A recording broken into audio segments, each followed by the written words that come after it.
Assalamualaikum warahmatullahi wabarakatuh. Puji syukur kita panjatkan kehadirat Allah Subhanahu wa Ta'ala yang selalu melimpahkan rahmatnya kepada kita semua. Yang terhormat Bapak Dr. Insinyur Sugeng Prayetno, SE, SHMM, selaku dosen pengampu dari mata kuliah Aspek Hukum dalam Bisnis. Untuk memenuhi tugas UTS saya, di sini saya akan menjelaskan tentang hukum penanaman modal. Sebelum masuk ke materi, saya akan memperkenalkan diri saya terlebih dahulu.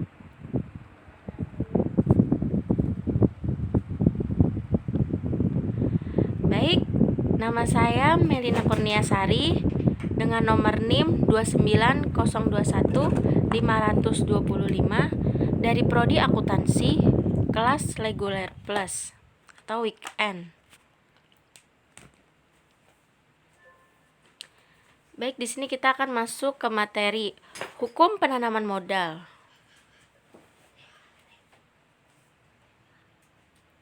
Hukum penanaman modal pada dasarnya, bangsa Indonesia memiliki potensi besar untuk melakukan kegiatan investasi. Namun, di antara potensi besar tersebut terdapat juga beberapa kendala dan kelemahan dalam menarik investasi, khususnya investasi langsung.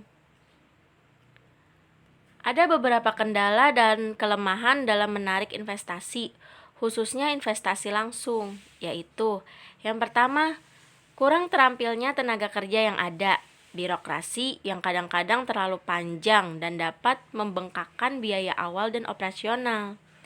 Yang kedua, ada stabilitas keamanan yang kurang stabil sejak beberapa tahun terakhir, yaitu sejak tahun 1997. Yang ketiga, kebijakan yang seringkali berubah-ubah. Yang keempat, kurang adanya kepastian hukum. Yang kelima, mekanisme penyelesaian sengketa yang kurang kredibel sehingga kurang menguntungkan investor. Yang keenam, kurang adanya transparansi dan lain-lain. Para investor atau pemilik modal selalu mengutamakan untuk melakukan investasi di negara yang dapat memberikan kepastian hukum dan kepastian berusaha. Hukum merupakan faktor yang sangat penting dalam kaitannya dengan hukum yang diberikan suatu negara bagi kegiatan penanaman modal. Melalui sistem hukum dan peraturan hukum yang dapat memberikan perlindungan akan terciptanya kepastian atau predictability, keadilan atau fairness, dan efisiensi bagi pihak penanam modal. Jadi, para investor itu lebih mengutamakan negara yang memberikan kepastian hukum. Sedangkan di Indonesia, hukum masih belum terlalu kuat hukumnya. Sehingga para investor untuk zaman dahulu itu masih minim untuk berinvestasi di negara kita.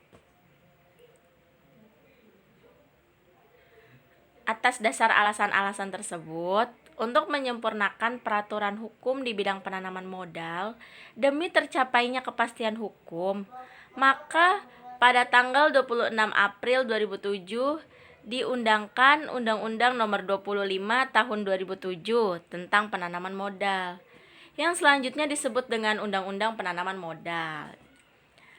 Nah, jadi karena hukum kita di Indonesia itu terlalu lemah, maka pada tanggal 26 April 2007 itu telah disahkannya Undang-Undang Nomor 25 Tahun 2007 tentang penanaman modal. Dari situ, dari diberlakukannya undang-undang tersebut, maka undang-undang yang terdahulu Nomor 1 Tahun 1967 tentang penanaman modal asing dan Undang-Undang Nomor 6 Tahun 1968 tentang penanaman modal dalam negeri dicabut dan dinyatakan sudah tidak berlaku lagi karena hukum tersebut terlalu lemah. Sehingga para investor tidak ingin berinvestasi di negara kita. Maka dari itu diberlakukannya Undang-Undang Nomor 25 Tahun 2007 tentang penanaman modal yang membuat undang-undang kita semakin kuat. Dalam undang-undang penanaman modal yang baru tersebut memberikan fasilitas dan kemudahan kepada para pemilik modal meliputi sebagai berikut. Yang pertama, fasilitas fiskal. Yang kedua, kemudahan hak atas tanah. Yang ketiga, pelayanan imigrasi. Yang keempat, kemudahan import. Dan yang kelima, ketenaga kerjaan. Penanaman modal. Dalam Undang-Undang Penanaman Modal Nomor 25 Tahun 2007 tidak membedakan antara penanaman modal dalam negeri dan penanaman modal asing. Seperti halnya Undang-Undang Penanaman Modal terlebih dahulu yang terdiri dari dua undang-undang, yaitu Undang-Undang Penanaman Modal Asing dan Penanaman Modal Dalam Negeri. Yang tadi sudah saya jelaskan, yang Undang-Undang tahun 1967 itu kan dibagi menjadi dua. Nah, sedangkan sekarang Undang-Undang yang 2007 itu sudah tidak dibagi menjadi dua. Jadi undang-undangnya dijadi satukan. Menurut ketentuan pasal 1 ayat 1 Undang-Undang Nomor 25 Tahun 2007, penanaman modal adalah segala bentuk kegiatan menanam modal, baik oleh penanam modal dalam negeri maupun penanam modal asing, untuk melakukan usaha di wilayah negara Republik Indonesia. Yang dikenal dalam penanaman modal dalam negeri menurut undang-undang ini adalah kegiatan menanam modal untuk melakukan usaha di wilayah Republik Indonesia yang dilakukan untuk penanaman modal dalam negeri dengan menggunakan modal asing sepenuhnya maupun yang bergantung dengan penanaman modal dalam negeri. Nah, di sini ada menurut Undang-Undang Penanaman Modal Asing, penanaman modal yang melakukan penanaman modal di Indonesia harus dilakukan melalui. Yang pertama, untuk penanaman modal dalam negeri dilakukan dalam bentuk badan usaha yang berbadan hukum atau usaha perseorangan. Contohnya kayak CV. Nah, yang kedua, untuk PMA, penanaman modal asing dilakukan dalam bentuk perseroan terbatas berdasarkan hukum Indonesia dan berkedudukan di Indonesia. Contohnya PT Yamaha atau Astra Honda Motor. Itu penanaman modal asing. Nah, dia berbentuk PT dan berkedudukannya ada di daerah Indonesia. Nah, yang ketiga, untuk penanaman modal negeri dan penanaman modal asing yang berbentuk perseroan terbatas dilakukan dengan pengambilan bagian saham pada saat pendirian, membeli saham, dan melakukan cara lain sesuai dengan ketentuan peraturan perundang-undangan yang ada di Indonesia. Nah, adapun menurut peraturan PP nomor 20 tahun 1994 tentang pemilikan saham perusahaan yang didirikan dalam rangka penanaman modal asing ditetapkan sebagai berikut. Yang pertama, kegiatan perusahaan dalam rangka penanaman modal asing dan berlokasi di seluruh wilayah Republik Indonesia. Yang kedua, bagi daerah yang telah ada di kawasan berikut atau kawasan industri, lokasi kegiatan perusahaan tersebut diutamakan di dalam kawasan tersebut. Contohnya kayak MM2100. Mereka itu kan kawasan industri, berarti si penanam modal asing itu harus mendirikan suatu perseroan terbatasnya di daerah tersebut. Menurut ketentuan pasal 12 ayat 1 Undang-Undang Nomor 25 Tahun 2007 menyebutkan bahwa semua bidang usaha dan jenis usaha terbuka bagi kegiatan penanaman modal, kecuali bidang usaha atau jenis usaha yang dinyatakan tertutup dengan persyaratan. Pengaturan mengenai bidang usaha penanaman modal pada dasarnya dapat dibagi menjadi 3, yaitu bidang usaha terbuka, bidang usaha yang tertutup atau mutlak absolut, bidang usaha yang terbuka dengan persyaratan. Penanaman modal asing. Bentuk-bentuk kerjasama penanaman modal asing. Yang pertama, joint venture. Yang dimaksud dengan joint venture adalah kerjasama antara pemilik modal asing dengan pemilik modal nasional semata-mata berdasarkan suatu perjanjian berkala. Yang kedua ada joint enterprise. Yang dimaksud dengan joint enterprise adalah kerjasama antara pemilik modal asing dengan pemilik modal nasional yang dituangkan dalam Badan Hukum Indonesia. Dalam joint enterprise, ini model yang dimiliki dinilai dalam rupiah dan dalam valuta asing. Yang ketiga ada kontrak karya. Yang dimaksud dengan kontrak karya adalah kerjasama antara modal asing dengan modal nasional yang terjadi apabila penanaman modal asing berbentuk suatu badan hukum Indonesia. Dan hukum ini mengadakan perjanjian kerjasama dengan suatu badan hukum yang mempergunakan modal nasional, khususnya badan usaha milik negara atau BUMN. Yang keempat ada kontrak production sharing. Apa sih kontrak production sharing itu? Kontrak kerjasama yang secara bagi hasil, yaitu suatu bentuk kerjasama kredit antara modal asing dengan pihak Indonesia yang memberikan kewajiban kepada pihak Indonesia untuk mengembalikan kredit beserta bunganya dalam bentuk hasil produksi yang diekspor kepada pembeli kredit.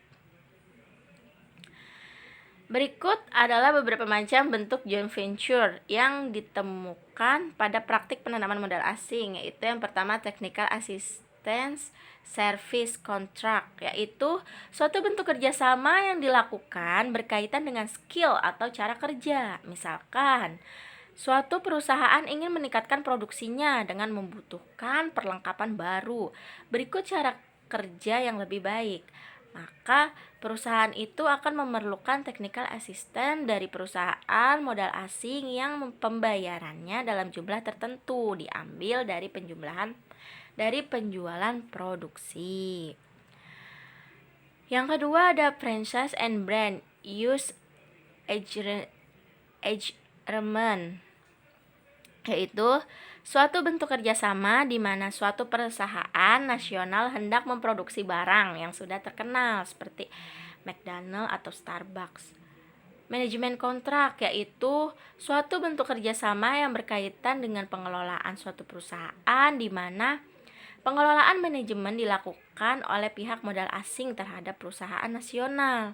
Misalnya Hilton Hotel atau Grand Hyatt Hotel, Dana, dan lain-lain.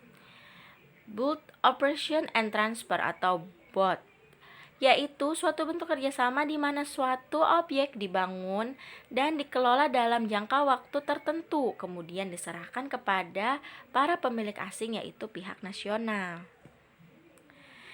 Nah, di sini ada permasalahan dalam penanaman modal. Hal-hal positif yang menjadi tujuan utama diberlakukannya Undang-Undang Penanaman Modal adalah untuk memberikan kepastian hukum dan kejelasan mengenai kebijakan penanaman modal dengan tetap mengedepankan kepentingan nasional sehingga dapat meningkatkan jumlah dan kualitas investasi yang berujung pada peningkatan pertumbuhan ekonomi, peningkatan lapangan kerja, peningkatan ekspor dan penghasilan devisa, peningkatan kemampuan teknologi, peningkatan kemampuan daya saing nasional, dan pada akhirnya diharapkan dapat meningkatkan kesejahteraan masyarakat pada umumnya. Sementara itu, sisi negatif penanaman modal asing yang terlihat terutama dalam praktiknya adalah penanaman modal asing seringkali merekuk keuntungan melalui praktik-praktik tidak wajar seperti transfer pricing, penyeludupan pajak, penguasaan pasar dengan monopoli, dan sebagainya. Permasalahan lain juga terlihat berkaitan dengan perbedaan sistem hukum seperti halnya penanaman modal asing yang menganut sistem hukum Anglo-Saxon atau Common Law dengan sistem hukum Indonesia yang menganut sistem Eropa kontinental, sehingga penanam dengan sistem penanam modal baik asing maupun nasional harus memahami mengenai hal ini. Belum lagi mengenai choice of law atau pilihan hukum yang mendasari perjanjian kerjasama apabila terjadi sengketa. Sini ada sanksi dalam menyelenggarakan penanaman modal. Menurut ketentuan pasal 33 dan Pasal 34 Undang-Undang Nomor 25 Tahun 2007 tentang penanaman modal mengatur mengenai sanksi dalam penyelenggaraan penanaman modal yang meliputi sanksi berupa yang pertama, sanksi pembatalan perjanjian, yang kedua, sanksi pembatalan kontrak kerjasama, yang ketiga, sanksi administrasi, dan yang keempat, sanksi pidana. Nah, di sini ada penyelesaian sengketa penanaman modal. Berdasarkan ketentuan pasal 32 Undang-Undang Nomor 25 Tahun 2007 tentang penanaman modal mengatur tentang penyelesaian sengketa apabila sengketa di bidang penanaman modal antara pemerintah dengan penanaman modal. Penyelesaian sengketa antara pemerintah dengan penanaman modal dilakukan melalui cara: yang pertama musyawarah dan mufakat, yang kedua arbitrase, yang ketiga pengadilan, yang keempat ADR, dan yang kelima, khusus untuk sengketa antara pemerintah dengan penanaman modal dalam negeri, sengketa diselesaikan melalui arbitrase atau melalui pengadilan. Khusus untuk sengketa antara pemerintah dengan penanaman modal asing, sengketa diselesaikan melalui arbitrase internasional yang telah disepakati. Telah banyak kritik yang dilontarkan kepada lembaga pengadilan yang mengakibatkan ketidakpercayaan investor dalam menyelesaikan sengketa penanaman modal. Atas dasar hal tersebut, para pelaku bisnis, khususnya investor, menganggap penyelesaian sengketa melalui lembaga pengadilan di Indonesia. Yang pertama, ada penyelesaian sengketa melalui pengadilan dengan cara litigasi sangat lambat, yaitu bahwa penyelesaian sengketa tidak cepat atau lambat dan formalistik. Yang kedua, biaya perkaranya yang mahal. Dan yang ketiga, peradilan umumnya tidak responsif, yaitu yang pertama, bahwa peradilan kurang atau tidak tanggap terhadap kepentingan umum dan seringkali mengabaikan kepentingan dan kebutuhan masyarakat banyak sehingga pengadilan dianggap tidak adil dan tidak fair. Yang kedua, pengadilan kurang tanggap melayani kepentingan rakyat miskin. Nah, lalu di sini ada yang keempat, itu putusan pengadilan tidak menyelesaikan masalah karena tidak ada putusan pengadilan yang mengantar pihak yang bersengketa ke arah penyelesaian masalah. Yang kelima, kemampuan para hakim yang bersifat generalis. Nah, di sini ada International Convention on the Settlement of Disputes atau yang disingkat ICSID. Arbitrase merupakan alternatif penyelesaian sengketa di luar pengadilan umum yang melalui kelebihan-kelebihan, yaitu sebagai berikut. Yang pertama, kebebasan, kepercayaan dan keamanan, yaitu memberikan kebebasan otonomi yang sangat luas kepada para pelaku bisnis, pihak yang bersengketa, dan memberikan rasa aman terhadap keadaan tidak menentu, kepastian berkenaan dengan sistem hukum yang berbeda, serta terhadap kemungkinan putusan yang berat sebelah. Yang kedua, keahlian arbiter, yaitu para arbiter merupakan orang-orang yang mempunyai keahlian besar mengenai permasalahan yang disengketakan. Yang ketiga, cepat dan hemat biaya, yaitu proses pengambilan keputusan cepat, tidak terlalu formal dan putusannya bersifat final atau binding. Bersifat konfidensial, yaitu arbitrase bersifat rahasia dan tertutup. Oleh karenanya, pemeriksaan dilakukan dalam bidang tertutup, termasuk pengucapan putusannya. Yang kelima, ada bersifat non-presiden, artinya putusan arbitrase tidak mempunyai presiden. Yang keenam, ada independen, artinya pemeriksaan arbitrase dilakukan oleh para arbiter yang dipilih oleh ketua belah pihak, dan dalam pemberian keputusannya, arbiter tidak dipengaruhi oleh pihak luar, termasuk pemerintah. Yang ke-7, ada final dan binding, yaitu putusan arbitrase merupakan putusan terakhir yang mengikat para pihak dan mempunyai kekuatan hukum tetap, di mana atas putusan tersebut tidak dapat dibanding. Nah, yang terakhir itu ada kepekaan arbiter atau arbiter, penerapan hukum yang berlaku dalam menyelesaikan perkara dan akan lebih memberikan perhatian privat terhadap keinginan realistis dan praktik dagang para pihak. Di sini yang terakhir ada GATT dan WTO. Penyelesaian sengketa ini merupakan salah satu bidang yang menjadi peraturan dalam GATT, General Agreement on Tariff and Trade. atau perjanjian WTO, World Trade Organization. Mekanisme penyelesaian sengketa ini membantu para pihak dalam menyelesaikan sengketa-sengketa dagang dengan cara yang damai. Peraturannya mengalami perkembangan yang panjang yang saat ini telah dimasukkan ke dalam suatu aturan khusus dalam WTO, yaitu Dispute Settlement Understanding of the WTO Agreement. Bagi negara berkembang, aturan mengenai mekanisme penyelesaian sengketa memberikan berbagai alternatif penyelesaian atau konflik dengan negara anggota WTO lainnya. Kelemahan utama penyelesaian sengketa dengan menggunakan GATT adalah adanya lembaga permanen dan mekanisme untuk menyelesaikan sengketa perdagangan. Yang kedua, tidak ada jaminan bahwa putusan tersebut akan secara efektif dapat dilaksanakan. Selama ini dalam praktik GATT menunjukkan bahwa negara sedang berkembang jarang sekali menggunakan mekanisme dalam penyelesaian sengketa menggunakan GATT. Alasan utamanya adalah karena negara yang sedang berkembang masih mengalami kesulitan di dalam persidangan, khususnya kurangnya keahlian dan kurangnya kemampuan keuangan. Nah, baik, cukup sekian yang dapat saya sampaikan mengenai penanaman modal asing. Kurang dan lebihnya mohon dimaafkan.